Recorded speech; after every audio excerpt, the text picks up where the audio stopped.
नमस्कार दोस्तों, home science academy में आपका स्वागत करती हूँ। आज आपके लिए क्लास 11th का जो नया सिलेबस आ चुका है उसी का आज मैं पार्ट 2 लेकर के आई हूँ। इसके पहले मैंने यहाँ पर एक वीडियो बना चुकी हूँ जिसमें आपका एनवायरनमेंट से संबंधित टॉपिक था। आज यहाँ पर इसी पहले ही चैप्टर में जो है गृह विज्ञान के क्षेत्र है, इस पर हम चर्चा करेंगे। और ये चैप्टर आपको class 11 BA first year, MA first year, इसके साथ साथ जो कंपटीशन की भी तैयारी कर रहे हैं सभी बच्चों के लिए ये महत्वपूर्ण चैप्टर है। और क्योंकि यहाँ से क्वेश्चन एग्जाम में आपके बनते ही बनते हैं, तो पूरा वीडियो बहुत ध्यान से देखिएगा। एक ही वीडियो में आपको सारी बातें समझ में आ जाएंगी। तो चलते हैं अपने वीडियो की तरफ। देखिए यहाँ पे गृह विज्ञान के क्षेत्र, ठीक, गृह विज्ञान के क्षेत्र का मतलब हम गृह विज्ञान में क्या क्या चीजों का क्षेत्र इतना विस्तार है कि देखिए आपका होम साइंस एक मल्टी डायमेंशनल है, मल्टी सब्जेक्ट यहाँ पर है। क्योंकि केवल होम साइंस का नाम ही होता है, होम साइंस के साथ आप आर्ट के भी विषय पढ़ते हैं, प्लस होम साइंस में आप साइंस के विषय पढ़ते हैं। देखिए आप आर्ट के विषय पढ़ते हैं जिसमें आपका अर्थशास्त्र हुआ और इसके साथ साथ समाज शास्त्र हुआ, और इसी के साथ साथ आपके जैसे हिंदी को छोड़ करके लगभग जितने विषय आपके आते हैं वो सब भी आप यहाँ पर पढ़ते हैं। और इसके साथ साथ साइंस में आपका जूलॉजी हुआ, बॉटनी हुआ, और इसके साथ साथ फिजिक्स, केमिस्ट्री, यानी लगभग चीज़ें आपका कहीं ना कहीं कवर जरूर करता है होम साइंस में आपके आर्ट के विषय और साइंस के विषय। तो इसीलिए ये क्या होता है कि गृह विज्ञान कला और विज्ञान दोनों होता है, और ये एक व्यवहारिक विज्ञान होता है। गृह विज्ञान एक व्यवहारिक विज्ञान, व्यवहारिक का मतलब हमारे ये दैनिक जीवन में, दैनिक कार्यों में इससे रिलेटेड सारी क्रियाएं होती हैं। तो व्यवहारिक इसी बोलते हैं, अंग्रेजी में बोलते हैं। यह एक अप्लाइड साइंस है। क्या एक ये अप्लाइड साइंस होता है। तो यहाँ पर मैंने थोड़ा सा आपको जानकारी दे दिया गृह विज्ञान। और गृह विज्ञान विषय एक ब्रॉड विषय है जिसमें हम सारे विषय को पढ़ते हैं, उसके बारे में जानकारी अध्ययन करते हैं। आज भी यहाँ पर हम टॉपिक पे चर्चा करेंगे, ठीक है। अब ऐसे आपसे जो क्वेश्चन पूछा जाता है कि गृह विज्ञान के मुख्य रूप से कितने क्षेत्र होते हैं, कितने अंग होते हैं, तो यहाँ पर देखिए मुख्य रूप से आपके कितने होते हैं, 5 होते हैं। क्या क्या है यहाँ पर? आहार एवं पोषण विज्ञान, बाल विकास, गृह प्रबंध, वस्त्र विज्ञान एवं प्रधान, और प्रसार शिक्षा। देखिए आहार एवं पोषण को बोलते हैं फूड एंड न्यूट्रिशन। क्या बोलते हैं इसको? हम बोलते हैं फूड एंड न्यूट्रिशन बोलते हैं, ठीक है। अंग्रेजी में बोलते हैं इसको फूड एंड न्यूट्रिशन। वस्त्र विज्ञान को बोलते हैं क्लोथिंग एंड टेक्सटाइल। क्या बोलते हैं? क्लोथिंग एंड टेक्सटाइल बोलते हैं। प्रसार शिक्षा को हम बोलते हैं एक्सटेंशन एजुकेशन। क्या बोलते हैं?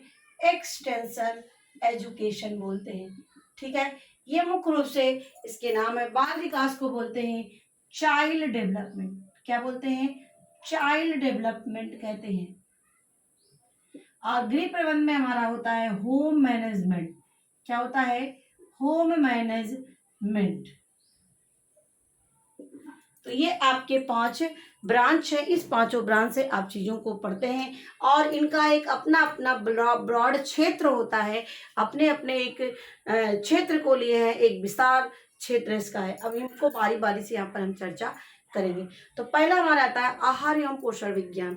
अब देखिए आहार एवं पोषण में एक ये पोषण विज्ञान, यानी इसमें हम भोजन से संबंधित सारी बातों को सीखते हैं, जानते हैं, समझते हैं, और अपने दैनिक जीवन के साथ साथ इसमें अपने एक जॉब भी फिक्स करते हैं।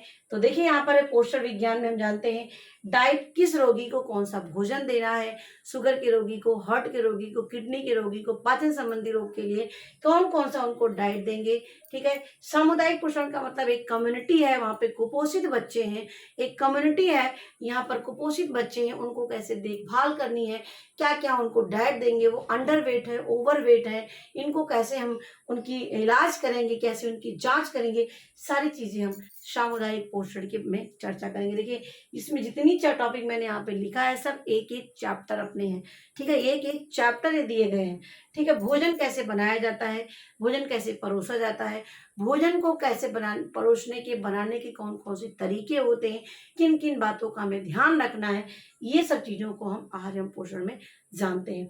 कुपोषण क्या होता है, कुपोषण किसे कहते हैं, आवश्यकता से कम भोजन करना, आवश्यकता से अधिक भोजन करना कुपोषण कहलाता है। संतुलित आहार क्या होता है कि ऐसा आहार जो हमारे शरीर के वृद्धि विकास मरम्मत करे, जिसमें जितने हमारे पोषक तत्व होते हैं जैसे कार्बोहाइड्रेट, प्रोटीन, विटामिन, खनिज लवण, इनको हम पोषक तत्व कहते हैं। इन पोषक तत्वों की एक उचित मात्रा लेना ही संतुलित आहार कहलाता है। जब इनकी मात्रा आवश्यकता से कम हो जाएगी और आवश्यकता से अधिक हो जाएगी तो वहां पर कुपोषण की स्थिति उत्पन्न होगी, ठीक है। अब हम यहाँ पे आते हैं बाल विकास पे, ठीक है। बाल विकास क्या है, अब देखिए बाल विकास जिसको हम अंग्रेजी में बोलते हैं चाइल्ड डेवलपमेंट, क्या कहते हैं, चाइल्ड डेवलपमेंट कहते हैं। यहाँ पे क्या है, इसमें बच्चे के पूरा विकास, बच्चों की शिक्षा, बच्चों की कल्याणकारी योजनाएं, यानी सारी चीजें ऑल ओवर हम यहाँ पर जानते हैं कि एक शिशु कल्याण से संबंधित बातें यहाँ पे होती है। साथ में एक गर्भावस्था की माँ को कैसे केयर करना है, कैसे खान पान करना है, किन किन बातों का ध्यान में रखना है, कौन सी डोज की आवश्यकता ज़्यादा पड़ती है, किस डोज की आवश्यकता कम पड़ती है, ये सब चीज़ें हम बाल विकास के अंतर्गत जानते हैं। इसके साथ साथ किशोरावस्था में कैसी अवस्था होती है, इसमें किन किन बातों का ध्यान रखना है, इसमें बच्चों का नेचर कैसे हो जाता है, क्या चीज़ों की उनकी विशेषताएं होती हैं, ठीक है। विवाह कितने प्रकार के होते हैं, परिवार में कैसी शिक्षा दी जाए, परिवार में पहला पहला स्कूल आपका परिवार होता है, परिवार में हम सब कुछ सीखते हैं, यानी सब एक एक चैप्टर है, एक एक चैप्टर में आपको सारी चीज़ों की जानकारी मिल जाती है। तो इस तरीके से क्लास 11th वाले बच्चों के लिए बस इतना ही जानना है कि ये न टॉपिक को आप जानिए, इसी सब चीज़ें हम एक एक टॉपिक के अंतर्गत जानते हैं, समझते हैं, इसलिए मैंने आपको टॉपिक को डिटेल कर दे रही हूँ जिससे आपको समझ में आ जाए, ठीक है। यहाँ पर बुजुर्गों की देखभाल, यानी एक ओल्ड एज के उनको कैसे देखभाल करना है, कैसे उनकी केयर करना है, किन किन चीज़ों पोषक तत्वों की आवश्यकता ज़्यादा पड़ती है, उनके साथ कैसा व्यवहार करना है, ये सब चीज़ों को हम जानते हैं, ठीक है। विशिष्ट बालक, और विशिष्ट बालक किसे कहते हैं, ऐसे बालक जिनकी बुद्धि तीव्र हो या जिनकी बुद्धि सामान्य से कम होती है, दोनों कैटेगरी के बच्चे विशिष्ट बालक के अंतर्गत आते हैं। आवश्यकता से कम बुद्धि यानी नॉर्मल से अधिक और नॉर्मल से कम, ये हमारे विशिष्ट बालक होते हैं, ठीक है। तो ये सब टॉपिक है आपका, अगर इनको आपको डिटेल पढ़ना है तो मेरी आपकी वीडियो आप जाएंगे आहार एवं पोषण विज्ञान में, बाल विकास में, ये सारी चीज़ें आपको अलग से और डिटेल आपको पढ़ना होगा तो आप वहाँ से जा करके देख सकते हैं, ठीक है। अब आता है हमारा गृह प्रबंध। देखिए मैंने यहाँ पे तीसरा आपका गृह प्रबंध जिसको हम अंग्रेजी में बोलते हैं होम मैनेजमेंट, क्या कहते हैं, होम मैनेजमेंट कहते हैं। यहाँ पर देखिए कला के सिद्धांत के बारे में, यानी हमें घर की सजावट करना है, घर को सुंदर बनाना है, घर को सब चीज़ों को सिस्टमेटिक तरीके से रखना है, ये सब चीज़ें हम किसमें सीखते हैं, गृह प्रबंध के अंतर्गत सीखते हैं, ठीक है। इसमें आंतरिक सजावट यानी घर के अंदर में कुर्सी, मेज, डाइनिंग टेबल और सोफा सेट, बेड, ये सबको कैसे मैनेज करना, कहाँ पे रखना है, कौन सा पर्दा कहाँ पे लगाना है, कौन सी कालीन कहाँ पर बिछाना है, कौन सी दीवार पर सारी चीज़ें, कौन सी डेकोरेशन की जो चीज़ें टांगी जाती है कहाँ पे टांगा जाएगा, किस तरीके से अट्रैक्टिव लगेगा, ये सब चीज़ें हम इसके अंतर्गत जानते हैं, ठीक है। और गृहस्थी कैसे चलाई जाए, बजट क्या होता है, बजट कितने प्रकार के होते हैं, कम इनकम में कैसे घर को चलाया जाए, बजट कैसे बनाया जाए, ये सब चीज़ों को हम यहाँ पर सीखते हैं गृह प्रबंध के अंतर्गत। उपभोक्ता कौन होता है, उपभोक्ता जो वस्तुओं का उपभोग करे, सामान को आपने खरीद लिया और सामान को आपने उपयोग किया तो उसको कहेंगे उपभोक्ता, ठीक है। तो इसमें उपभोक्ता से संबंधित चीज़ों को हम जानते हैं कि उपभोक्ता के क्या अधिकार हैं, उपभोक्ता शिक्षा क्यों जरूरी है, उपभोक्ता को किन किन बातों का ध्यान रखना है, उपभोक्ता के कितने अधिकार होते हैं, ये सब चीज़ों को हम यहाँ पर जानते हैं, ठीक है। अब हमारा आता है साधन, यानी साधन कितने प्रकार के होते हैं, जैसे आपके मानवीय साधन होते हैं, अमानवीय साधन होते हैं। मानवीय साधन जो मानव के अंदर योग्यता होती है उसे मानव साधन कहते हैं, और अमानवीय जो मानव अपनी आवश्यकता के लिए जिन साधन का प्रयोग करता है, जैसे साइकिल का, कूलर का, फ्रिज का, एसी का, इन सब चीज़ों का जो उपयोग करता है, बोर्ड का, चाक का, मार्कर का, इन सब चीज़ों का जितनी चीज़ों का अपनी आवश्यकता के अनुरूप उपयोग करता है उसे ही साधन कहते हैं। तो उसे अमानवीय साधन कहते हैं। मानवीय के अंदर जैसे ज्ञान, मानव के अंदर है रुचि, मानव के अंदर है योग्यता, मानव के अंदर है क्षमता, मानव के अंदर है। ठीक है, तो ये सारी चीज़ जो मानव के अंदर गुण होते हैं वो मानवीय साधन होते हैं। और मानव अपनी आवश्यकता की पूर्ति के लिए जिन आवश्यकताओं की पूर्ति, जिन आवश्यकताओं का उपयोग करता है उसे ही अमानवीय साधन कहते हैं। तो ये सब चीज़ें हम कहाँ पर सीखते हैं, ये हम सब जानते हैं गृह प्रबंध के अंदर। ठीक है, बजट कैसे बनाया जाए, कैसा बजट होगा, कौन सा बजट अच्छा होता है। जैसे 3 प्रकार के बजट होते हैं, संतुलित बजट, घाटे का बजट, बचत का बजट, ये सब चीज़ें हम यहाँ पर सीखते हैं। और हमारा नेक्स्ट आता है वस्त्र विज्ञान एवं परिधान।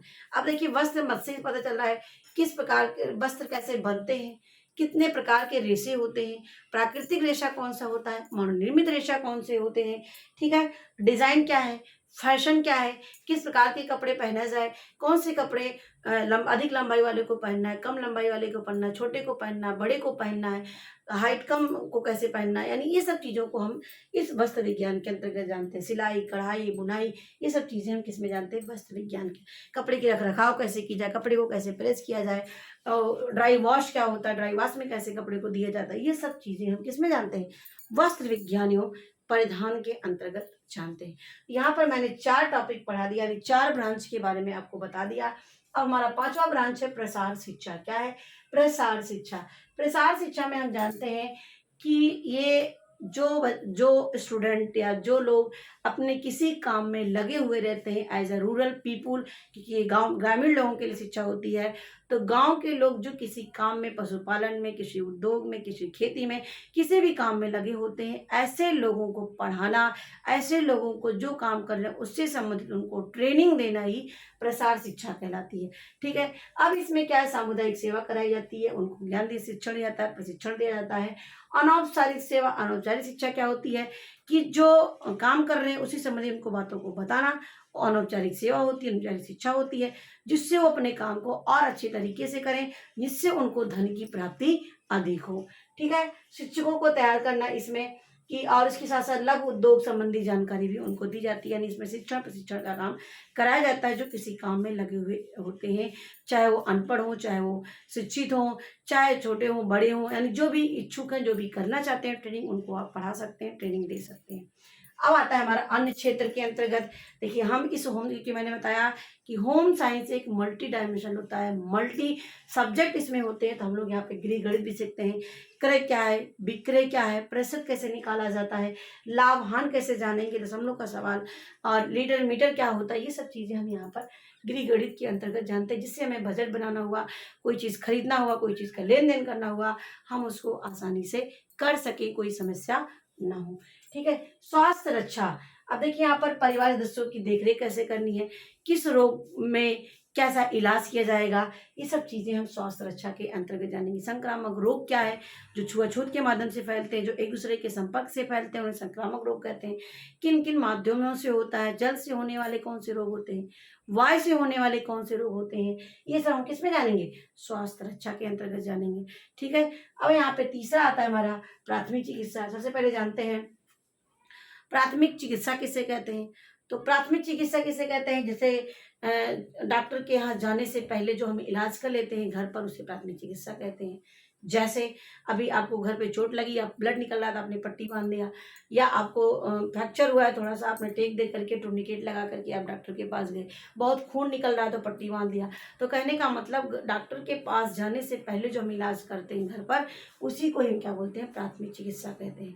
तो ये सब भी हमें जानना चाहिए कि रोगी की उचित देखरेख कैसे की जाएगी। यदि कोई पेशेंट है आपके घर में, उसका इलाज चल रहा है, तो उसको कौन सा खाना देंगे, कैसे उसका बिस्तर होना चाहिए, कैसे उसका कमरा होना चाहिए, ये सब चीज़ें हम प्राथमिक चिकित्सा के अंतर्गत जानते हैं।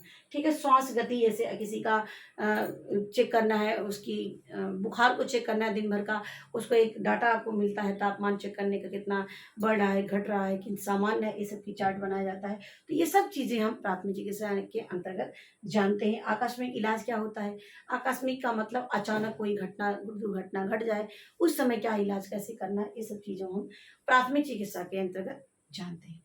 अब हमारा आता है अर्थव्यवस्था भी यहाँ पे जानते हैं कि हमारे पास कितना आय है, कितना हमें खर्च करना है, यानी आय व्यय का लेखा जोखा रखना क्या कहलाता है, कि अर्थव्यवस्था कहलाता है। बचत क्या होता है, यानी हम जो अपने खर्च से जो कुछ बचा लेते हैं अपने भविष्य के लिए, उसे क्या कहेंगे, उसी को ही हम बचत कहेंगे। बजट क्या है, आय व्यय का लेखा जोखा रखना, हिसाब किताब रखना, कितना आया कितना गया, ये सबको हम क्या कहेंगे, बजट कहेंगे।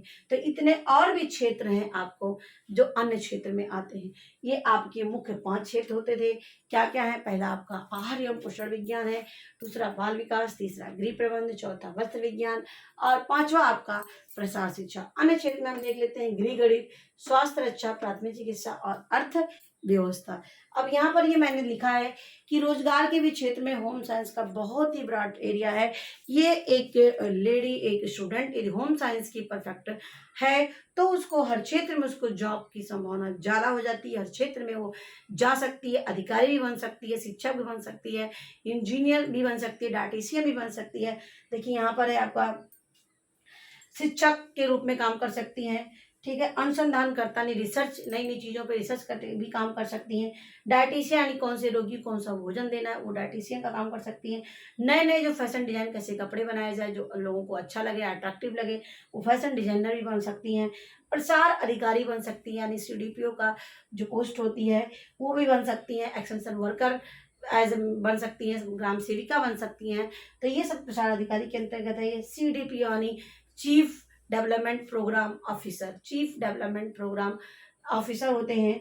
और ये आपका मुख्य रूप से था। और इसमें आपका पत्रकार यानी जो जर्नलिज्म में भी यहाँ से जा सकते हैं। तो कहने का मतलब इसका क्षेत्र बहुत तरीके है, बहुत खुला हुआ। आप किसी भी क्षेत्र में होम साइंस के स्टूडेंट जा सकते हैं, बस आपका इंटरेस्ट होना चाहिए किस क्षेत्र में आप जाना पसंद करते हैं। तो होम साइंस विषय बहुत ही अच्छा विषय है, बहुत ही नॉलेज वाला विषय है, क्योंकि हमें एक विषय के साथ साथ कई विषय के बारे में हमें नॉलेज होती है। तो आशा करती हूँ आपको टॉपिक अच्छे से समझ में आ गया होगा। ये क्षेत्र आपको समझ आएंगे, किस क्षेत्र में क्या चीज़ें हमें पढ़ना है ये आपको समझ आ गया। और होम साइंस स्टूडेंट होकर के हम कहाँ कहाँ पर हमारी जॉब हो सकती है ये सब भी हम जान गए। तो मेरी वीडियो देखने के लिए आपको धन्यवाद। फिर मिलेंगे नेक्स्ट वीडियो में नेक्स्ट टॉपिक के साथ।